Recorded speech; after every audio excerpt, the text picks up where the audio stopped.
في صباح يوم الخميس 29 جانفي يناير 2026 عثر على الممثلة السورية هدى الشعراوي مقتولة داخل منزلها في العاصمة دمشق في جريمة صادمة أنهت حياة فنانة معروفة بطريقة مأساوية. هدى الشعراوي كانت من الوجوه المعروفة في الدراما السورية، واشتهرت بدورها في مسلسل باب الحارة بشخصية الداية أم زكي، إضافة إلى مشاركتها في أعمال أخرى جعلتها تحظى بمكانة محترمة لدى الجمهور.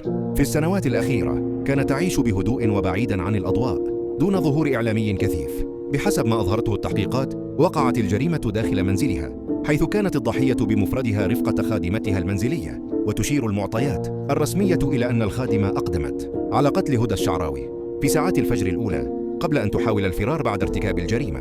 الأجهزة الأمنية باشرت تحقيقاً عاجلاً فور اكتشاف الجثة، وتم تطويق مكان الحادث وجمع الأدلة الجنائية. ومع تقدم التحقيق تم التوصل إلى أن الخادمة هي الفاعلة، ليتم لاحقاً الكشف عن تورطها في الجريمة دون الإعلان في البداية عن جميع تفاصيل الدافع أو طريقة التنفيذ بدقة. التحقيقات بيّنت أن الجريمة لم تكن نتيجة اقتحام من الخارج، بل وقعت داخل المنزل، ما سهل على الجانية تنفيذ فعلتها دون إثارة الانتباه في تلك الساعات المبكرة. ولا تزال بعض التفاصيل المتعلقة بالدوافع والخلفيات قيد المتابعة القضائية. مقتل هدى الشعراوي بهذه الطريقة أعاد إلى الواجهة خطورة الجرائم التي تقع داخل البيوت وعلى يد أشخاص مقربين أو يعملون داخل المنازل، حيث يتحول مكان الأمان إلى مسرح لجريمة صامتة.